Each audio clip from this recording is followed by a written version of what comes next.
नमस्कार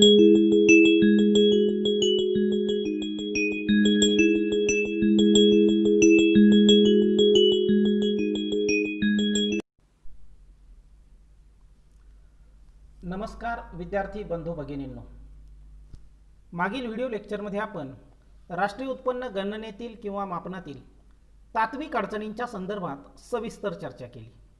आज आपण त्यापुढील भाग अर्थात राष्ट्रीय उत्पन्न गणनेतील किंवा मापनातील व्यावहारिक अडचणींच्या संदर्भात चर्चा करणार आहोत।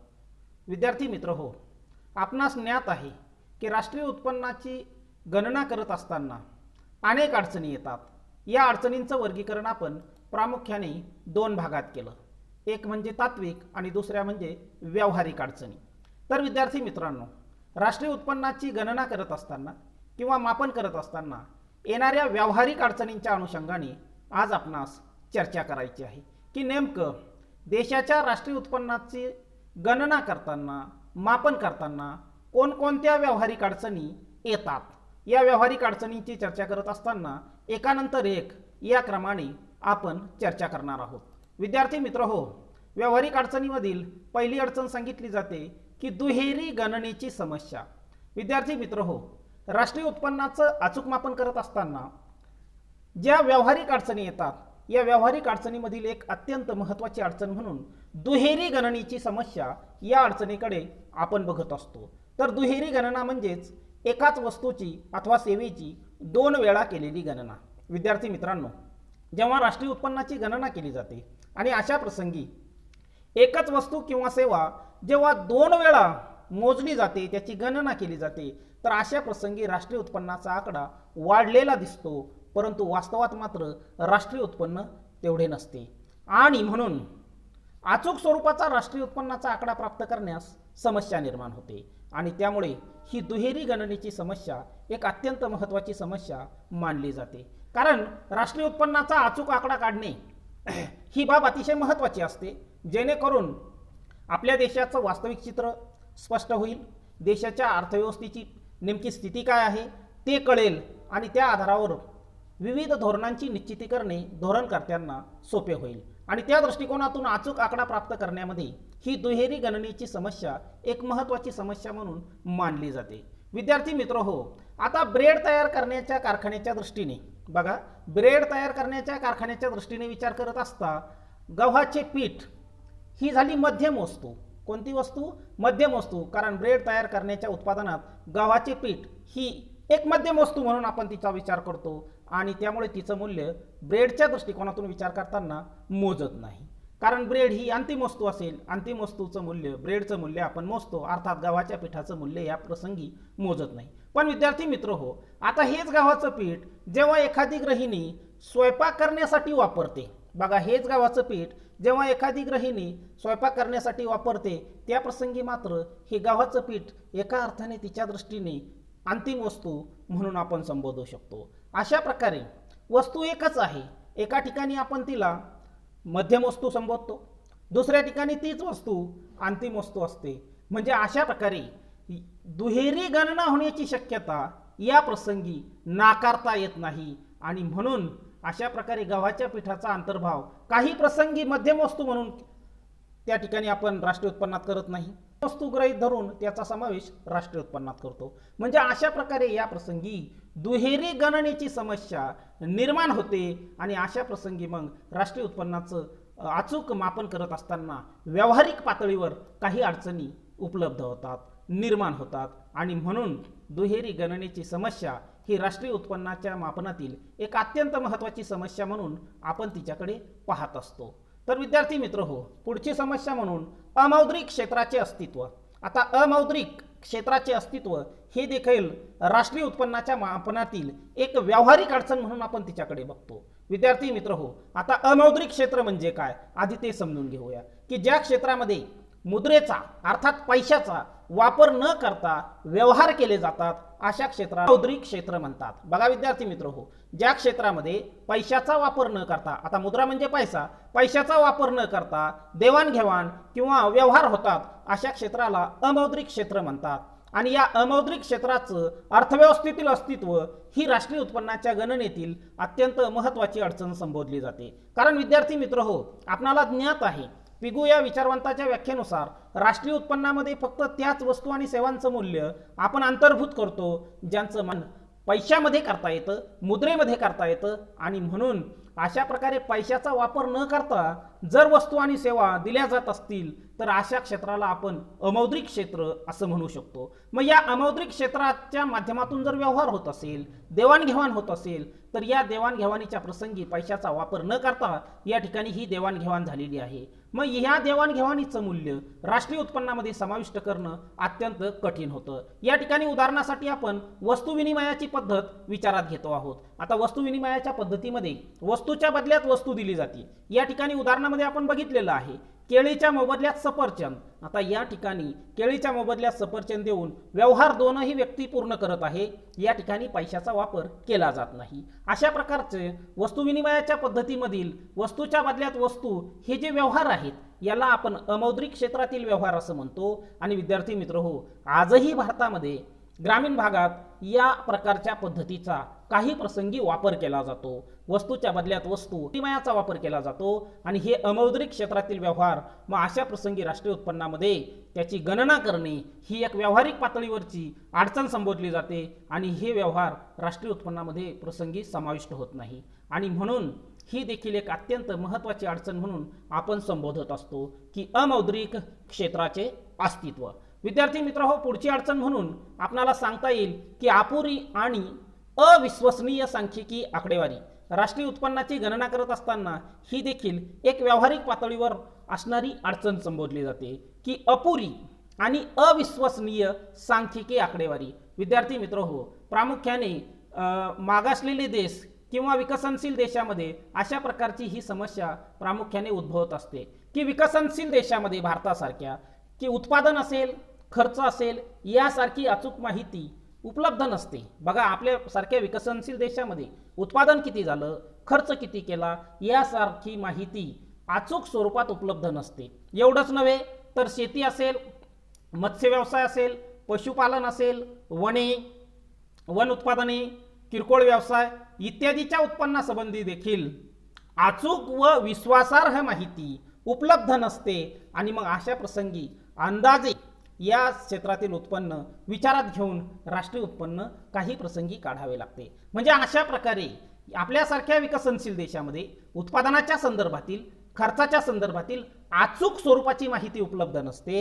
एवढंच नव्हे, शेती, मत्स्य व्यवसाय, पशुपालन, वन उत्पादने, किरकोळ व्यवसाय इत्यादीच्या उत्पादनासंबंधी देखील अचूक व विश्वासार्ह माहिती उपलब्ध नसल्या कारणाने या क्षेत्रातील उत्पन्नाची गणना करताना व्यावहारिक पातळीवर अनेक समस्या येतात. आणि म्हणून ही देखील एक महत्त्वाची समस्या म्हणून आपण विचारात घेत असतो की अपुरी व अविश्वसनीय सांख्यिकी आकडेवारी. विद्यार्थी मित्र हो, एवढंच नव्हे तर आपल्यासारख्या विकसनशील देशामध्ये उपभोग किती झालेला आहे, गुंतवणूक खर्च किती झालेला आहे यासारखी सुद्धा माहिती प्रामुख्याने उपलब्ध नसते. आणि त्यामुळे अशा प्रसंगी राष्ट्रीय उत्पन्नाची गणना करत असताना उपभोग खर्च किती, गुंतवणूक खर्च किती यासारखी आकडेवारी जर उपलब्ध नसेल तर त्याच्या आधारावर राष्ट्रीय उत्पन्नाची गणना कशी करावी अशाही प्रकारची एक समस्या या प्रसंगी निर्माण होते. आणि म्हणून अपुरी व अविश्वसनीय सांख्यिकी आकडेवारी ही राष्ट्रीय उत्पन्नाच्या गणनेतील अथवा मापनातील एक अतिशय महत्त्वाची अडचण म्हणून आपण ओळखत असतो. तर विद्यार्थी मित्र हो, ही अपुरी व अविश्वसनीय सांख्यिकी आकडेवारी जशी अडचण आहे अगदी तशाच पद्धतीने घसारा ही देखील एक अतिशय महत्त्वाची अडचण म्हणून आपण संबोधत असतो. विद्यार्थी मित्र हो, आपणास ज्ञात आहे घसारा म्हणजे नेमकं काय. तर प्रामुख्याने घसारा म्हणजेच भांडवली वस्तूची झीज भरून काढण्याच्या उद्देशाने दरवर्षी करण्यात आलेली तरतूद म्हणजे घसारा होय. या संदर्भातील सविस्तर चर्चा आपण अनेक वेळा केलेली आहे. हा जो घसारा असतो हा घसारा राष्ट्रीय उत्पन्नातून वगळावा लागतो. विशेषतः हा घसारा अनेक घटकावर अवलंबून असतो. बघा, आपण त्यावेळी देखील बघितलं की कुठल्याही भांडवली वस्तूचा घसारा काढत असताना तो घसारा अनेक घटकांवर अवलंबून असतो, ज्यामध्ये त्या यंत्राचं तांत्रिक आयुष्य असेल, त्या वस्तू वापर असेल, त्याचं स्वरूप असेल, त्याची काळजी अथवा देखभाल असेल, यासारख्या अनेक घटकांवर घसारा निश्चित होत असतो. म्हणजे घसारा हा अनेक घटकांवर अवलंबून असतो. त्याचबरोबर महत्त्वाची बाब म्हणजे घसारा मोजण्याची एक समान, सामायिक व विश्वासार्ह असा प्रमाण दर नाही. बघा विद्यार्थी मित्र हो, कुठल्याही यंत्राचा घसारा मोजण्यासाठी एक सामायिक म्हणजे सर्वमान्य आणि विश्वासार्ह किंवा सर्वांना स्वीकार्य असणारा असा निश्चित प्रमाण दर नाही. म्हणजे नेमका घसारा कसा काढावा या संदर्भातली एक समान, सामायिक आणि सर्वमान्य स्वीकार्य अशा प्रकारचा प्रमाण दर अवेलेबल नाही, उपलब्ध नाही आणि त्यामुळे घसारा काढत असताना अनेक अडचणी येतात. बऱ्याच प्रसंगी या ठिकाणी अनेक गोष्टी गृहीत धराव्या लागतात आणि अनेक गोष्टी गृहीत धरून घसाऱ्याचं केलेलं मोजमाप त्यामुळे अचूक होत नाही.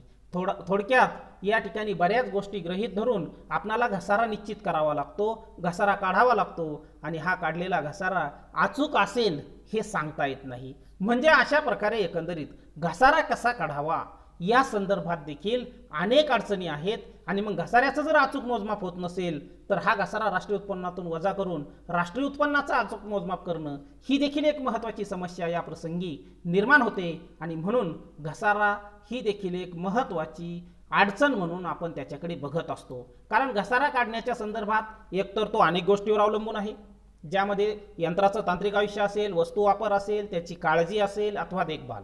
आणि दुसरी बाब, घसारा मोजण्याची एक समान, सामायिक आणि स्वीकार्य असा प्रमाण दर नाही. अनेक गोष्टी गृहीत धरून घसाऱ्याचं मोजमाप करावं लागतं आणि ते अचूक असेल हे सांगता येत नाही. म्हणून घसारा काढणे ही एक कठीण बाब आहे. आणि दुसरी महत्त्वाची गोष्ट, मग घसारा जर अचूक काढता येत नसेल तर हा घसारा पुन्हा राष्ट्रीय उत्पन्नातून वजा करावा लागतो. म्हणजे याचा अर्थ राष्ट्रीय उत्पन्न सुद्धा अचूक मिळेल हे विश्वासाने सांगता येत नाही आणि त्यामुळे घसारा ही एक अडचण मानली जाते. त्यानंतर भांडवली लाभ किंवा भांडवली तोटा ही देखील एक अतिशय महत्त्वाची अडचण राष्ट्रीय उत्पन्नाच्या गणनेमध्ये येत असते की भांडवली लाभ अथवा भांडवली तोटा. विद्यार्थी मित्र हो, जेव्हा किमतीमध्ये वाढ होते, बघा जेव्हा वस्तूंच्या किंवा मालमत्तेच्या किमतीमध्ये वाढ होते त्या प्रसंगी मालमत्ता धारकांना भांडवली लाभ होतो. बघा भांडवली लाभ कधी होतो? ज्या प्रसंगी मालमत्तेचं मूल्य वाढतं, किंमत वाढते आणि किंमत वाढल्यामुळे मालमत्ता धारक जे आहेत या मालमत्ता धारकांना भांडवली लाभ होतो. बघा विद्यार्थी मित्र हो, समजा एखाद्या व्यक्तीने एक जमीन खरेदी केली आहे. समजा त्या जमिनीची खरेदी करताना किंमत असेल 10,000 रुपये उदाहरणार्थ, आणि आता या दरम्यानच्या काळामध्ये किमतीमध्ये भरघोस वाढ झाली आणि आता त्याच जमिनीची किंमत 10,000वरून 50,000 रुपयेपर्यंत झाली. म्हणजे किंमत वाढल्यामुळे त्या जमीनधारकाला भांडवली लाभ या ठिकाणी झालेला आहे. मग अशा प्रकारचा भांडवली लाभ राष्ट्रीय उत्पन्नामध्ये गृहीत धरावा की धरू नये अशाही प्रकारची एक समस्या या प्रसंगी निर्माण होते. म्हणजे भांडवली लाभाचं कारण असतं किमतीमध्ये झालेली भरघोस वाढ. जशा पद्धतीने भांडवली लाभ होतो तसाच मालमत्ता धारकांना प्रसंगी भांडवली तोटा सुद्धा होत असतो. मग भांडवली तोटा कोणत्या कारणाने होतो? समजा या ठिकाणी आपण असं गृहीत धरूया की जमीन खरेदी केली 10,000 रुपयाला, खरेदी करताना किंमत होती 10,000 रुपये आणि कालांतराने देशामध्ये मंदीची परिस्थिती आली, किमती पटापट कमी झाल्या आणि आता याच जमीन केवळ 2,000 झाली. बघा जमीन 10,000ला खरेदी केली आणि आता तिची किंमत 2,000 झाली. म्हणजे या प्रसंगी किमतीमध्ये घट झाल्यामुळे आता मालमत्ता धारकांना भांडवली तोटा झालेला आहे. काय झालेला? भांडवली तोटा. म्हणजे भांडवली तोट्याचं कारण आहे किमतीमध्ये झालेली घट, भांडवली लाभाचं कारण आहे किमतीमध्ये झालेली वाढ. अशा प्रकारे किंमत वाढीमुळे झालेला भांडवली लाभ असेल किंवा किंमत घट झाल्यामुळे झालेला भांडवली तोटा असेल, त्याचं मूल्य राष्ट्रीय उत्पन्नात कसं मोजावं अशाही प्रकारची एक समस्या राष्ट्रीय उत्पन्नाची गणना करत असताना येत असते. आणि म्हणून या समस्येकडे देखील आपण एक महत्त्वाची समस्या म्हणून, महत्त्वाची अडचण म्हणून बघत असतो. त्याचबरोबर पुढची अडचण आहे निरक्षरता आणि अज्ञान.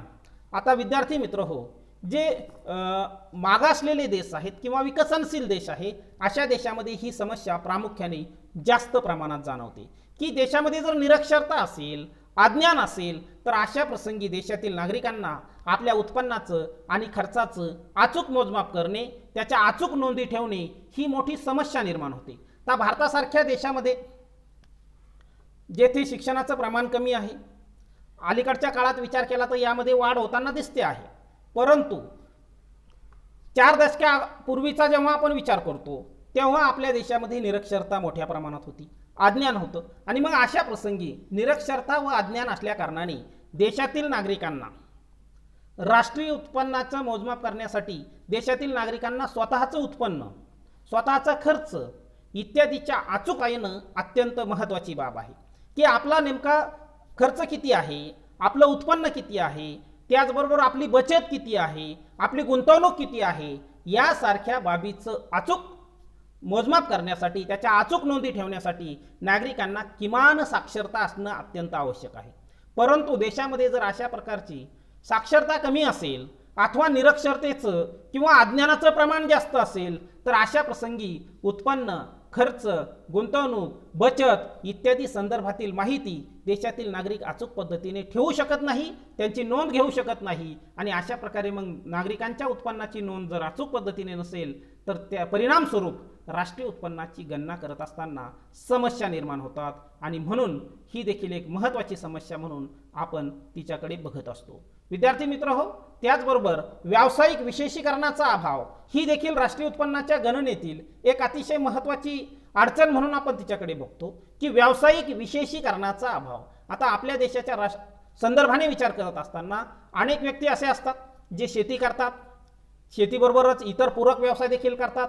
मग अशा प्रसंगी शेतीपासून प्राप्त झालेलं उत्पन्न किती, इतर पूरक व्यवसायापासून प्राप्त झालेलं उत्पन्न किती, म्हणजे वेगवेगळ्या व्यवसायामधून प्राप्त झालेल्या उत्पन्नाच्या अचूक नोंदी स्वतंत्रपणे ठेवणं अत्यंत आवश्यक असतं, ज्याला आपण व्यावसायिक विशेषीकरण म्हणू शकतो. तर विद्यार्थी मित्र हो, अशा प्रसंगी वेगवेगळ्या व्यवसायामधून त्याला प्राप्त झालेलं उत्पन्न, त्या खर्च याच्या अचूक नोंदी ठेवणं अत्यंत आवश्यक आहे. परंतु आजही आपल्या देशामध्ये अशा प्रकारची परिस्थिती प्रामुख्याने जाणवत नाही. एखादा शेती करणारा व्यक्ती जर दुग्ध उत्पादन देखील घेत असेल, दुधाचं देखील उत्पादन घेत असेल तर अशा प्रसंगी आपल्याला शेतीपासून मिळणारं उत्पन्न किती, आपल्याला दूध या व्यवसायापासून मिळणारं उत्पन्न किती, याच्या अचूक नोंदी ठेवणं अत्यंत आवश्यक आहे. त्याचबरोबर जोड व्यवसाय म्हणून तो इतर देखील व्यवसाय करू शकतो, ज्यामध्ये कुक्कुटपालन असेल. मग या प्रसंगी कुक्कुटपालनापासून प्राप्त उत्पन्न किती, दुग्ध व्यवसायापासून प्राप्त उत्पन्न किती, शेतीपासून मिळणारे उत्पन्न किती, अथवा याचबरोबर हॉटेल असेल तर या हॉटेल व्यवसायातून मिळणारं उत्पन्न किती, अशा वेगळ्या मार्गाने त्याला प्राप्त होणारं उत्पन्न हे वेगवेगळ्या व्यवसायातून झालेलं उत्पन्न स्वतंत्रपणे त्याच्या नोंदी ठेवणं अत्यंत आवश्यक आहे, जेणेकरून राष्ट्रीय उत्पन्नाचं अचूक मोजमाप करता येईल. परंतु आजही आपल्या देशामध्ये अशा प्रकारचं व्यावसायिक विशेषीकरण पाहिजे त्या प्रमाणात झालेलं नाही आणि त्यामुळे त्यांचं उत्पन्न हे संमिश्र उत्पन्न असतं. कोणत्या व्यवसायातून किती उत्पन्न प्राप्त झालं या संदर्भातील अचूक माहिती तो व्यक्ती देऊ शकत नाही. परिणामस्वरूप राष्ट्रीय उत्पन्नाची गणना करताना समस्या निर्माण होतात आणि त्याला आपण व्यावसायिक विशेषीकरणाचा अभाव या नावाने ओळखतो. आणि अशा प्रकारे हा व्यावसायिक विशेषीकरणाचा अभाव असल्या कारणाने आपल्या देशामध्ये राष्ट्रीय उत्पन्नाचं मापन करताना व्यावहारिक पातळीवर अनेक समस्या निर्माण होतात. त्याचबरोबर आणखी एक समस्या म्हणून मालाच्या साठ्याचे मूल्य या संदर्भात देखील विचार करता येईल. तर विद्यार्थी मित्र हो, आता उत्पादक असेल तर उत्पादकाकडे असलेला कच्चा माल अथवा इतर भांडवली वस्तू याचं मूल्य, ज्याला आपण मालाच्या साठ्याचे मूल्य असं म्हणतो, या मालाच्या साठ्याच्या मूल्यामध्ये किंमत बदलाप्रमाणे परिवर्तन होत असतात. की त्याच्याकडे उपलब्ध असलेला कच्चा माल असेल अथवा यंत्रसामग्री असेल अथवा इतर काही माल असेल, या मालाचा हा जो त्याच्याकडे साठा असतो, या साठ्याचे अर्थात मालाच्या साठ्याचे मूल्य किंमत बदलानुसार परिवर्तित होत असते. जर किमतीमध्ये वाढ झाली तर निश्चितपणे त्याचं मूल्य वाढणार आहे, या उलट किमतीमध्ये घट झाली तर या मालाच्या साठ्याचे मूल्य निश्चितपणे कमी होणार आहे. म्हणजे अशा प्रकारे उत्पादकाकडे अथवा कुठल्याही व्यक्तीकडे उपलब्ध असणारा जो माल आहे, या कच्च्या मालाच्या अथवा इतर यंत्रसामग्रीच्या मूल्यांमध्ये जेव्हा वाढ किंवा घट होते त्या प्रसंगी एकंदरीत त्याचं उत्पन्न वाढत असते अथवा घटत असते. मग अशा प्रसंगी या मालाच्या साठ्याच्या मूल्यामध्ये झालेल्या परिवर्तनाचा परिणाम राष्ट्रीय उत्पन्नामध्ये देखील होणं अत्यंत आवश्यक आहे. आणि अशा प्रसंगी मग मालाच्या साठ्याचे अचूक मूल्य कोणते मोजायचे आहे, पूर्वीचे की सध्याचे, असाही प्रश्न त्याच्यासमोर निर्माण होतो. आणि म्हणून मालाच्या साठ्याच्या मूल्याची गणना करणे ही देखील राष्ट्रीय उत्पन्नाच्या मापनाच्या संदर्भातील एक अतिशय महत्त्वाची अडचण म्हणून आपण हिच्याकडे बघत असतो. तर अशा प्रकारे मालाच्या साठ्याचे मूल्य हे किंमत बदलानुसार बदलत असते.